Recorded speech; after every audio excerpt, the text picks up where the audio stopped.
De 12:20 a 14, Hoy por Hoy Vega Baja, en Radio Orihuela, Cadena SER.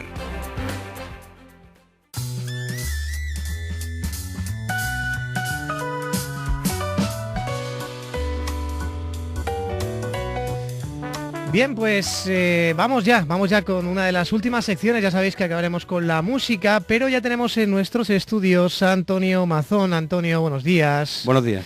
Porque vamos a seguir conociendo la historia de Orihuela a través de sus calles. Así que cuéntanos, Antonio, ¿hoy qué? Bien, como ya anunciamos el mes pasado, este año comenzamos un nuevo paseo radiofónico. Una ruta urbana que, partiendo del Puente Viejo, nos llevará hasta el Rabaloche, el tercer y último arrabal de Orihuela. Pues cuando quieras. Una vez rebasado el arco de entrada del puente, que describimos en el programa anterior, giramos hacia la calle del Río. Creo que de esta calle no hace falta explicar el nombre. Estando donde está, pues resulta evidente, ¿no? Así es. Calle del Río es un nombre antiguo, uno de esos que han permanecido invariable a lo largo de los siglos.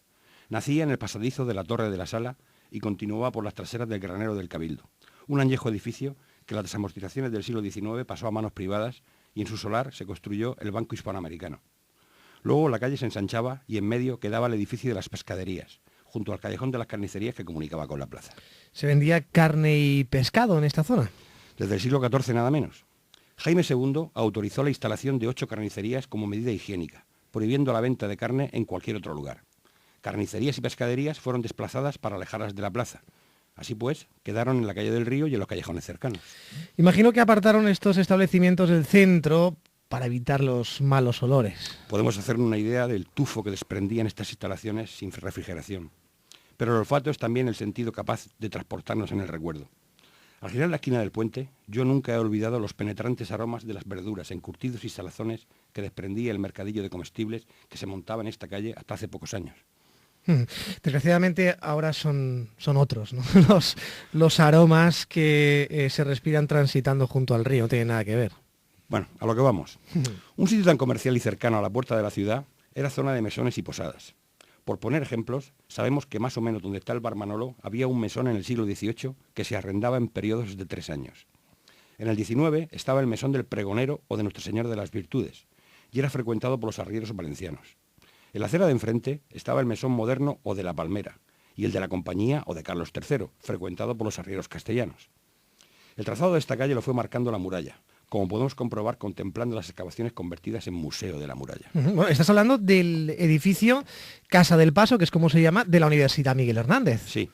La visita a este museo nos brinda una oportunidad única de ver con nuestros propios ojos un trozo de esta vieja calle en distintas épocas, de realizar una especie de paseo por el tiempo congelado en ese sótano. Además de un trozo de muralla con 4 torreones de origen almohade, unos baños árabes y los restos de un palacio gótico. ¿Y por qué se llama Casa del Paso? Ese nombre tiene origen en una casa nobiliaria desaparecida, muy recordada por su singularidad arquitectónica y por haber sido el primero de una larga y triste lista de valiosos edificios destruidos para siempre.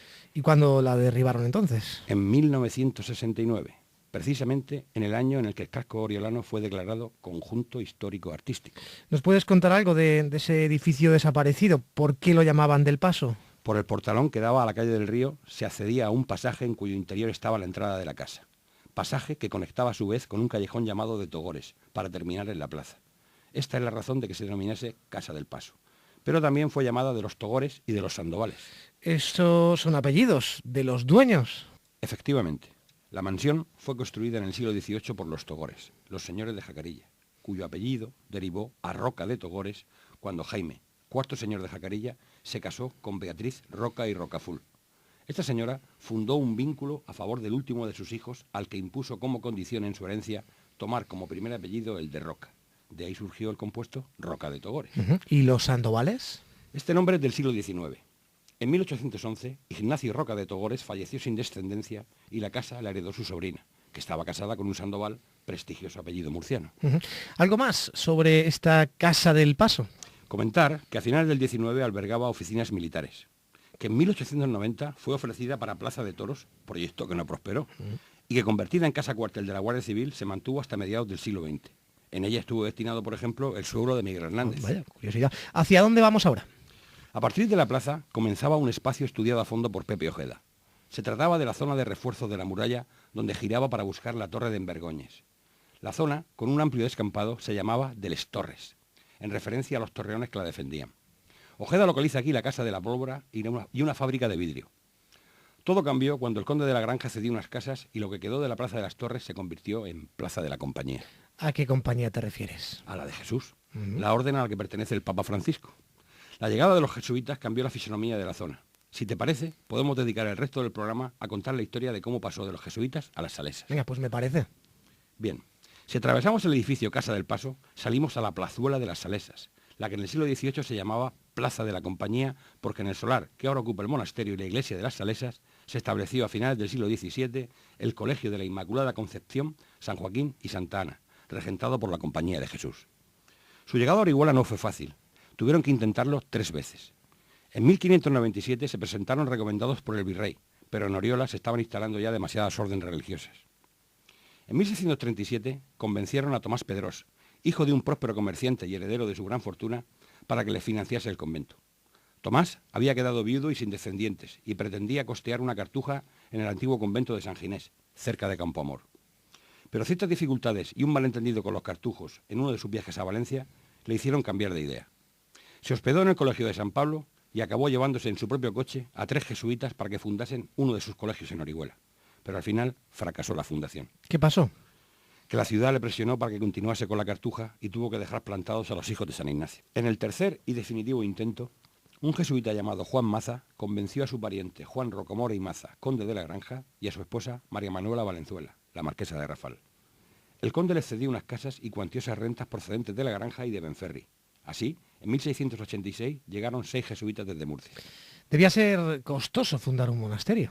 Los jesuitas contaron con la influencia y el apoyo económico del obispado y del consell, que al poco de instalarse les concedió las cátedras de gramática a perpetuidad. Estas cátedras se impartían en el Estudio Viejo, detrás de la cárcel, vamos, lo que en la actualidad conocemos como el barrio de Triana, y eran un bocado muy goloso. Pero esta gracia del consell enfureció a otras órdenes, en especial a los celosos dominicos, que le habían echado el ojo a las cátedras y a las 230 libras con las que estaban remuneradas. Sus problemas económicos acabaron en la primavera de 1695, cuando tomaron posesión de la herencia de la marquesa, compuesta por 2 casas y varias haciendas. Este polémico y generoso legado les creó interminables pleitos con sus descendientes. Vaya, parece que iban haciendo amigos por todos lados. Los jesuitas siempre han gozado de prestigio en lo que se refiere a la enseñanza. En 1724, el Colegio de la Inmaculada Concepción comenzó a impartir clases de filosofía y teología. 10 años después, emprendieron la reforma y ampliación del colegio y la construcción de un nuevo templo. Les costó llegar, pero se instalaron rápido y parece que bastante bien. Todo el proyecto se hundió el 2 de abril de 1767, cuando, utilizando como excusa el motín de Esquilache, la Compañía de Jesús fue disuelta. Pues menuda alegría, ahí sí que se llevarían sus enemigos, ¿no?, que tanto les querían. Y tenían muchos, empezando por el obispo. Pero los jesuitas volvieron después para instalarse en el lujoso colegio de sus viejos rivales, los predicadores. Pero eso ya es otra historia que contamos en Santo Domingo. ¿Y qué pasó con el edificio entonces? El convento estaba prácticamente acabado, pero la iglesia que estaban construyendo fue demolida. 2 años después de la expulsión se convirtió en colegio de niñas, manteniendo la vocación de la Purísima Concepción.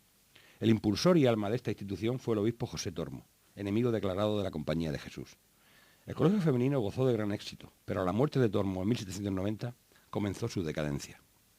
En noviembre de 1824 alcanzó la mitra oriolana Félix Herrero Valverde y se empeñó en recuperar para Orihuela un colegio de señoritas que llenase el vacío dejado. Y para su correcto funcionamiento proyectó encomendárselo a una orden religiosa con experiencia en formación femenina. Vamos, lo que viene a ser un colegio de monjas. Eso es.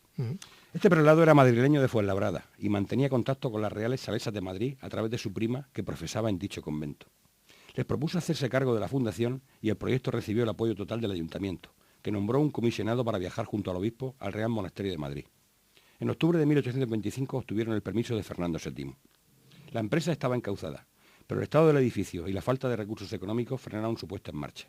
Es aquí donde entró en escena la figura de la portuguesa María Francisca de Asís de Braganza, consorte del famoso infante Carlos. ¿Y por qué dices famoso? Porque dio nombre a 3 guerras.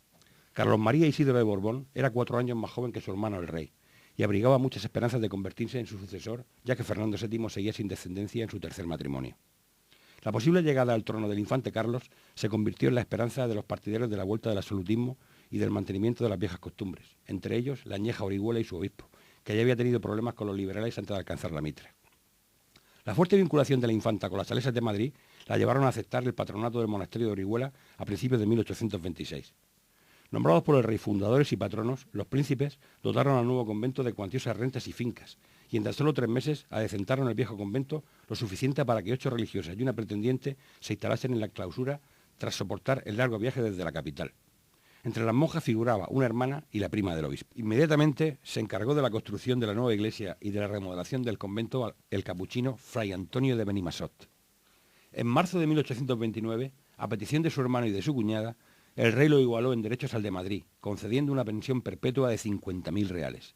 Y así se creó el Real Monasterio de la Visitación de Nuestra Señora Regla de San Francisco de Sales en Orihuela. Vaya, un nombre tan largo para luego, aquí la llamamos como el Monasterio de las Salesas, ¿no? Efectivamente. Tras 6 años de obras, la iglesia fue totalmente reedificada y bendecida por el obispo el 2 de mayo de 1832. Un año después fallecía Fernando VII tras abolir la ley sálica, impuesta por Felipe V. De esta forma, establecía como sucesora a su hija Isabel, concebida por su cuarta esposa. Vamos, que le birló el trono a su hermano en sus propias narices. Sí, pero el infante no se resignó y se proclamó rey con el nombre de Carlos V, hecho que inició la primera guerra carlista. El obispo Félix Herrero, partidario activo del pretendiente, fue confinado por el gobierno en un pueblo de La Mancha. En marzo de 1837, una partida carlista llegó a Orihuela que la recibió engalanando sus balcones y con repique de campanas. 1.500 hombres permanecieron 5 días sin causar problemas en una ciudad que los aclamaba. El ayuntamiento y todos los funcionarios públicos se habían refugiado en Cartagena. Las consecuencias no se hicieron esperar. A los pocos días llegó la Guardia Nacional y una partida de caballería. Apresaron a una docena de partidarios del pretendiente y se llevaron a las Salesas. Las 20 religiosas que formaban la comunidad entonces quedaron confinadas en 3 conventos alicantinos y tras algunas semanas fueron enviadas de vuelta a Madrid. En mayo, nuestro prelado se escapó y se puso a salvo en Italia. ¿Y cómo acabó todo? En septiembre de 1839, el pretendiente Carlos tuvo que abandonar su propósito tras 7 años de lucha. Los carlistas habían perdido. Pasaron 5 años más y tras solicitar la piedad de la reina, 15 de nuestras monjitas regresaron. Las otras 5 habían muerto en Madrid. ¿Y el obispo apareció de nuevo? Consiguió volver 3 años más tarde de su destierro en Roma y entró triunfal en el carro del conocido y acaudalado carlista Matías Sorzano, el mismo que había comprado el convento tras su desamortización para devolverlo a las monjas. Félix Herrero falleció en marzo de 1858 y fue enterrado en el altar mayor de la iglesia. De esta forma, el convento y la iglesia de las religiosas de la Visitación de Nuestra Señora de la Orden de San Francisco de Sales dieron nombre a la calle y a la plaza, el mismo por el que simple y cariñosamente se les conoce en toda España, calle y plaza de las Salesas. En 2013, cuando solo quedaban 3 monjas, abandonaron el convento y regresaron a Madrid, casi 2 siglos después de su llegada. Menos mal que esta vez el edificio había sido declarado bien de interés cultural y su rico patrimonio se quedó en Orihuela. ¿Ahora hay otra vez religiosos, puede ser, en este monasterio? Sí, recientemente se ha instalado la Fraternidad Arca de María, una nueva orden de origen brasileño compuesta por los hermanos y hermanas esclavos del Divino Amor. Son esos frailes que hemos visto, ¿no? A veces que llaman mucho la atención con una especie de torsura, ¿no? Que se rapan la cabeza por Orihuela y otros sitios de la comarca, los hemos visto. Esos mismos. Uh-huh. ¿Algo más que contar? Quiero terminar explicando lo que nos cuenta de esta historia la fachada del edificio, sede de la Cofradía del Lavatorio fundada por los carlistas. Adelante. La puerta del convento ostenta unidos los escudos de España y Portugal, país de nacimiento de la princesa. Las imágenes contenidas en las 4 hornacinas representan a San Carlos Borromeo por el príncipe Carlos, a San Francisco de Asís por la princesa Francisca y a San Francisco de Sales y Santa Juana Chantal, fundadores de la Orden de la Visitación. Estas imágenes fueron descabezadas durante la Guerra Civil. También desapareció la cruz con angelitos que mostraba sobre el frontón de la iglesia, sustituida luego por un Sagrado Corazón de Jesús. Y con esto terminamos el programa por hoy. Bueno, pues terminamos el programa por hoy.